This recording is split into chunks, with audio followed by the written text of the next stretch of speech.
lollipop.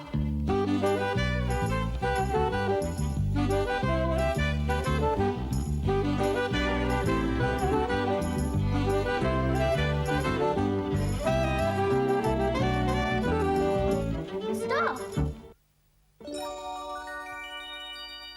Oh, it's the patch stop. Sam Patch spots a patch, a place to play. And here are some of the small friends he meets today. But where's Sam stopped today? Have you guessed? He's in a wood.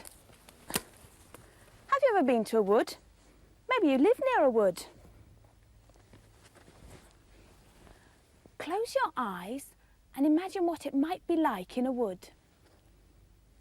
When you walk in a wood, there are trees all around. Their tips reach the sky, their roots twist through the ground. Underfoot a soft carpet of earth, moss and leaves, with patterns and shadows that move in the breeze. An ancient tree can be vast and wide, maybe holes in its trunk where creatures can hide. When you walk in a wood, there's hardly a sound, just the snapping of twigs as your feet hits the ground. Could you imagine what it would be like? Well, open your eyes and take a look. When you walk in a wood, there are trees all around. Their tips reach the sky, roots twist through the ground. Underfoot a soft carpet of earth, moss and leaves, with patterns and shadows that move in the breeze. An ancient tree can be vast and wide. Maybe holes in its trunk where creatures can hide. When you walk in a wood, there's hardly a sound, just the snapping of twigs as your feet hit the ground.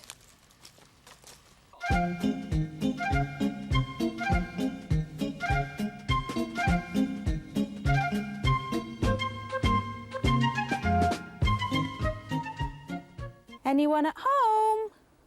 Patch is saying hello to the creatures that made these holes. Say hello to this creature. A creature with listening ears, a twitching nose, a powder puff tail, jumping back legs. It's a rabbit. Can you see anyone, Patch? The rabbits dug these holes with their front paws. They make long, long tunnels called burrows. All the tunnels make up a warren. There are lots of holes around here. Dogs like looking for the rabbits as well.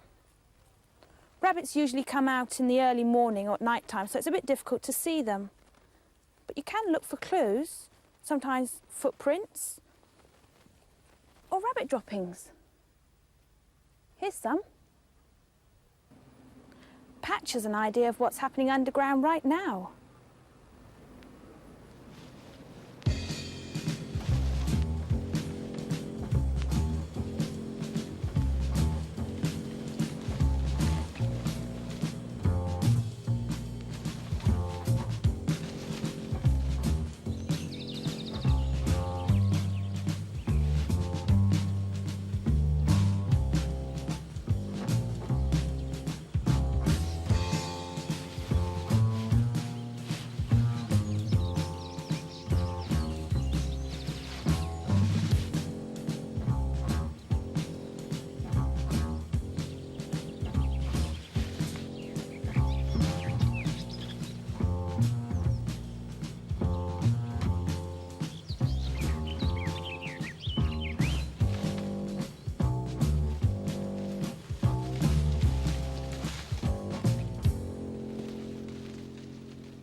Else about?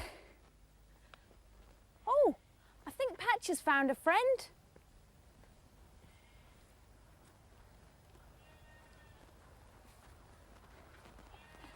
Hello, hello. Other creatures like the wood too, because they shade from the sun or they shelter from the rain. Hello.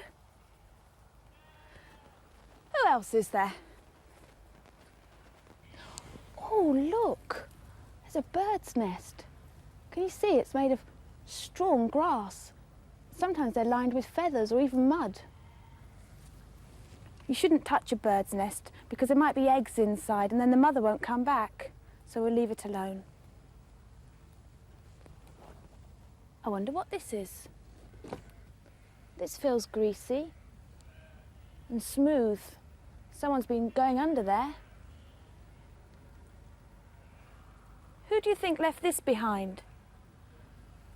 Ba ba, black sheep, have you any wool? Yes sir, 3 bags full.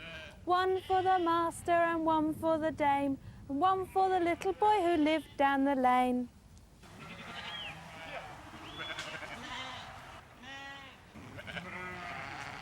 Patch, my hat's not a nest. Hear yeep, hear yeep, hear yeep. Ah, you've spotted King Greenfingers. In the palace of Puddle Brook, there's a green-fingered king. His garden is beautiful, from summer through to spring. His fingers aren't green at all, they're just alike, yours and mine. But he is called King Greenfingers because his plants grow so fine. One morning, King Greenfingers awoke, put on his crown and jumped out of bed. He always put on his crown before getting out of bed, so there was no danger of it being lost or stolen. There was a new feeling in the air this morning, and a lighter spring in his step. "It's spring!" he yelled. "Time for sowing, time for planting. It's spring, my dear." He went over to the window, opened it wide, and began to jump up and down with excitement. As he jumped up and down, so did his crown. Suddenly, it jumped completely out of sight. "My crown! I've lost my crown!" he shouted. "How will people know who I am now?" That day, everyone was made to search the palace and the grounds for the king's crown, but try as they may, no one could find it anywhere. A few days later, while Queen Climbing Rose was discussing household affairs with the Lord Chamberlain, Greenfingers decided to inspect the palace grounds. As he was passing a tree that grew outside the royal bedroom, he heard flutterings and chirrupings and a general commotion. He looked upwards and saw something sparkle. And there, almost hidden in the branches, was his crown. Greenfingers looked about him. No one was looking, so he started to climb the tree. And when he had almost reached the crown, he was amazed to discover that a mother sparrow had laid 6 eggs in it. There they were, nestling in the velvet. The father sparrow was proudly standing on the gold rim of the crown, singing away. No other bird had a nest as smart as this one. Greenfingers didn't know what to do. He wanted his crown back, but he didn't want to disturb the eggs. So he slowly climbed down from the tree and went to seek the Queen's advice. She was still talking to the Lord Chamberlain. "Do you mean to say," he heard her saying, "that if the king has a new crown, he cannot perform his royal duties?" "I'm afraid not, madam," replied the Lord Chamberlain. "No fetes?" "No, madam." "No speeches?" "No, madam." "No banquets or parades?" "No, madam, nothing, until the royal crown is found." The king quickly slipped away before they saw him. No royal duties. Whoopee! He gave a little jump and burst into song. "No fetes, no banquets, no speeches, until the crown was found. I can wear my gardening breeches and plant more seeds in the ground. Hey, hey, and plant more seeds in the ground." Queen Climbing Rose had to perform all the royal duties from now on, and she thoroughly enjoyed herself. Greenfingers was able to plant all his seeds and tend to his garden every day without being bothered. All the time, he watched the tree carefully. The eggs hatched and the baby birds began to grow. Each day, the mother and father flew backwards and forwards with food for them. Now, there was one royal duty that the king looked forward to every year. He always judged the annual flower show. Queen Climbing Rose couldn't possibly take his place there. Somehow, the crown would have to be discovered before then. He hoped the little sparrows would soon leave the nest. The day before the annual flower show, the king was in the garden with his daughter, the Princess Potted Palm. They were planting a row of peas. Suddenly, something light and fluttery landed on Greenfinger's head. He was about to knock it off when Potted Palm squealed. "Oh, look, Daddy, it's a baby sparrow. Isn't it sweet?" "Indeed," said Green Fingers with interest. "I wonder where he flew from." "Chirrup, chirrup," cheeped the bird, and flew off. "Oh, look! There are lots of them, all coming from that tree. There must be a nest. Let's have a look." Quick as a flash, she climbed up the tree. "It's a very funny-looking nest," she called down. "It's all glittery, and they've lined it with velvet." Then suddenly realizing what it was, she shrieked, "Daddy! It's your crown! The sparrows have used it for a nest! What a cheek!" "Oh, have they really?" asked Green Fingers, trying hard to sound surprised. "Well, I never!" Queen Climbing Rose was in the royal bedroom above the tree, and she leaned out of the window to see what all the shouting was about. "Would you believe it, my dear?" called the king. "Our clever daughter has found the royal crown, and just in time for the annual flower show. Isn't that lucky? I shall reward her with a rope ladder so that she can climb trees in a more ladylike manner." Well, what do you think we'd find in a wood like this? Rabbits. Rabbits, yes. What else? Spiders. Spiders, that's a good one. Lice. Wood lice, yes. What about what sort of insects? Caterpillars, Gnats. that's right. Gnats, yeah, they bite you, don't they? Why don't you three go off and see if you can find any? If you go off over there, there are some jam jars for you over there. I found one. What have you found, James?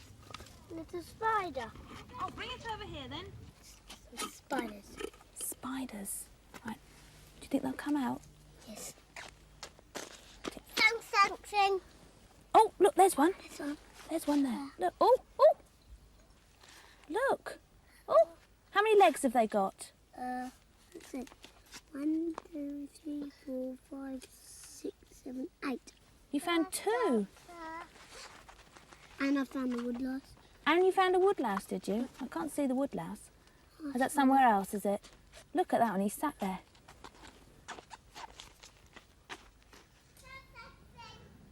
Look. Oh, yes. A rabbit dropping. That's a rabbit. Rabbit's dropping. That's a rabbit dropping. There's still some more. A snail? Let's have a look. Should we let him out? Oh, he's got his leaf in there. Oh, good. Oh, he's a big snail, isn't he? Look at that. Hang on, should we leave him down there? Yeah, put him on the leaf. Well, is he going to do anything, do you think? Is he going to move? Don't know. Should we pick him up and have a look? Oh, look. He's stacked. There he is in there, isn't he? Look, he's got all bits on him. Do you know what a snail looks like? It's got these kinds of horns on his head. That's right. How many? 2. That's right, they're sort of like that, aren't they? And with little round bits. They're very slow, aren't they? Very slow Like creatures. tortoises. They are, aren't they? Because they've got a shell like a tortoise as well, haven't they? Tortoises' shells are not curly. No, they're not. They're flat, aren't they? Like a plate or something. Like that. I think he's gone to sleep, don't you? Should we put him back in the jar? Hey? We'll put him back in the jar for the moment. We'll have to let them go later on. But then, why don't you go off and see if you can find something else?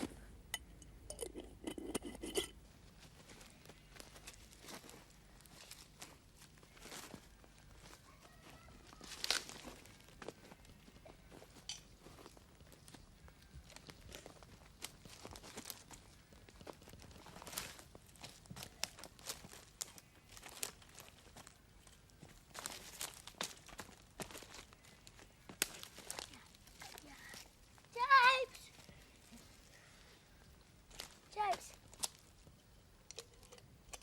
I got him! I got him! What have you got? A frog! A frog? Let's have a look. Let's have a look. Put it down here then. Let's have a look. Oh, look at that. Can you see? He's breathing, isn't he? There we are. Can you see that? He's all sort of wet, isn't he? He's got things going across his face. That's right. He's got webbed fingers, isn't he? Why is that? So he can... Why do you think he's got webbed feet? The water can't go through. That's right. So he can swim easily. And also he can walk easily on the mud, can't he? Oh, look, he's jumping around. Yeah, that's right. He's got long back legs, hasn't he, for jumping? He goes boing. Shall we let it go? Yeah. All right. Get ready? Are you ready? Yeah. Do you think it's going to jump a long way? Yeah. Are you ready then? We'll try and catch it again. And off you go. Go. Oh, look, it's staying there. Boing. Bye-bye. Boing. No, he's not going to go, is he? We're going. Where do you think he's going for? Food. Or going to a pond. We must have had an exciting day. Patch's puzzle. What shapes can you see in the roots of Patch's tree?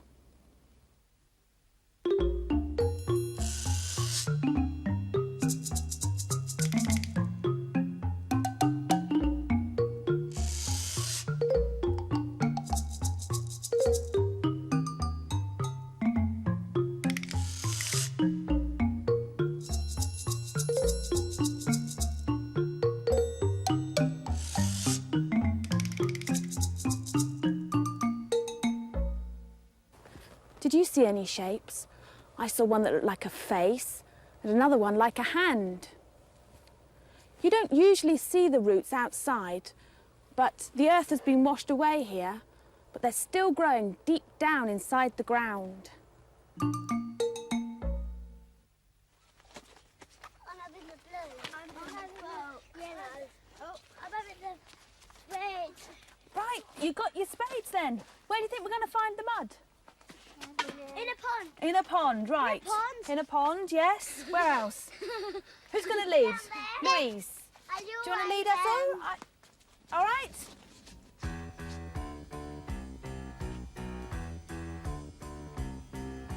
Mud hunt. Mud hunt. Mud hunt. Everyone's off on a mud hunt. What makes mud? Water with earth or sand. Where's it found? Anywhere on the land. Mud hunt. Mud hunt. Mud hunt. Everyone's off on a mud hunt. The sun can bake it hard and brown. Soon gets sloshy when the rain comes down. Mud hunt. Mud hunt. Mud hunt.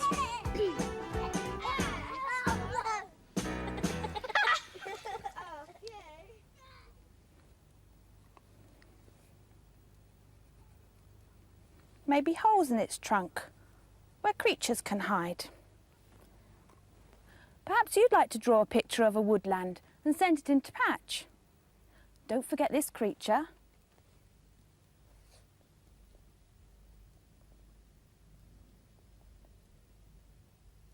A creature with listening ears, a twitching nose, a powder puff tail,